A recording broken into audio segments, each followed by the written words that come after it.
చరిత్రను మళ్ళీ జనబాహుల్యంలోకి తీసుకెళ్తాం. ఇది విశిష్టమైనటువంటి కార్యక్రమం. అంటే తల్లిదండ్రులకు ఈరోజు కాలంలో చాలామంది శ్రద్ధా కార్యక్రమాలు చేసే పరిస్థితి లేదు. అటువంటి వాళ్ళందరికీ కూడా ఇది ఒక అవకాశం లేని వాళ్ళు తల్లిదండ్రులు కర్మలు చేయలేనటువంటి కనీసం ఈ రోజు నాడైనా వచ్చి వాళ్ళందరూ కూడా వాళ్ళ గుర్తుపెట్టుకొని ఇక్కడ శ్రీముఖలింగేశ్వర సన్నిధిలో ఈ వంశధార నదిలో ఒక దీపాన్ని ఒక జ్యోతిని వెలిగించి నీళ్ళ తర్పణం ఇవ్వడం ద్వారా వాళ్ళందరూ ఆత్మకి శాంతి కలుగుతుంది. జన్మనిచ్చినటువంటి తల్లిదండ్రులకి మనం రుణం తీసుకునే వాళ్ళం అవసరం.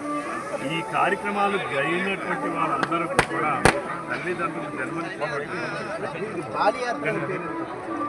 బాలియాత్రనే ఎందుకు వచ్చిందంటే ఇక్కడ ఒకప్పుడు ఇది కళింగ దేశం అనేది మహానది నుంచి గోదావరి నది మధ్యలో ఉన్నటువంటి ప్రాంతం అంతా కళింగ దేశం. ఆనాడు అశోకుడు దండయాత్ర చేసింది ఈ కళింగ దేశం పైనే. కొన్ని లక్షలాది మంది ప్రాణాలు కోల్పోయారు.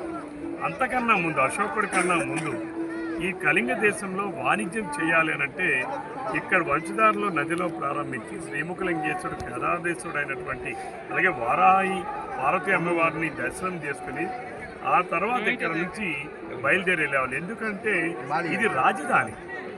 కళింగ దేశానికి ఒకప్పుడు శ్రీముఖలింగం అనేటటువంటి ఒక రాజధాని.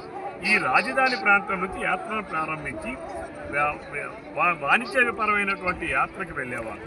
ఆ యాత్రలకు వెళ్ళి తిరిగి వచ్చేటటువంటి ఎప్పుడు కూడా పున్నమి నుంచి కార్తీక పౌర్ణమికి మళ్ళీ వెళ్ళడం రావడం జరిగేది. వెళ్ళేటటువంటి వాళ్ళు చాలామంది చనిపోయేవాళ్ళు. తుఫాను మధ్యలో ఏడాది సంవత్సర కాలంలో ప్రయాణంలో అనేక ఆటుపోట్లు అనేకమైనటువంటి కార్యక్రమాలు తద్వారా చనిపోయేటటువంటి వాళ్ళు వచ్చేటటువంటి సందర్భంలో కుటుంబ సభ్యులు లాంతర్లు పట్టుకుని ఎక్కువగా మహిళలు. ఎందుకంటే ఆ రోజు వాణిజ్యం మగవాళ్ళు చేసేవాళ్ళు.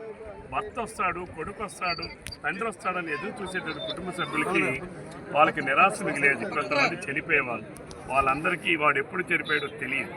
ఏ రోజునాడని చెయ్యాలి. అందుకని ఆ రోజు నాడే వారికి తెలిసింది. కాబట్టి పుణ్యక్షేత్రంగా ఉన్నటువంటి శ్రీముఖలింగేశ్వరుడు కూడా ఇది మరో కాశీగా పిలబడినటువంటి ప్రాంతం. ఇది శ్రీముఖలింగేశ్వరుడు సన్నిధిలో ఉన్నటువంటి వంశధార నది వంశధార నదిలోనే దీపాన్ని వెలిగించడం ద్వారా కార్తీక పౌర్ణమి రోజు నాడు కార్తీక మాసంలో తల్లిదండ్రులకి నీళ్ల తర్పణం ఇవ్వడం ద్వారా ఆ చనిపోయిన వాళ్ళకి నీళ్ల తర్పణం ఇవ్వడం ద్వారా వాళ్ళందరికీ కూడా ఆత్మకి శాంతి కలిగించేటటువంటి కార్యక్రమమే ఈ బాలియాత్ర.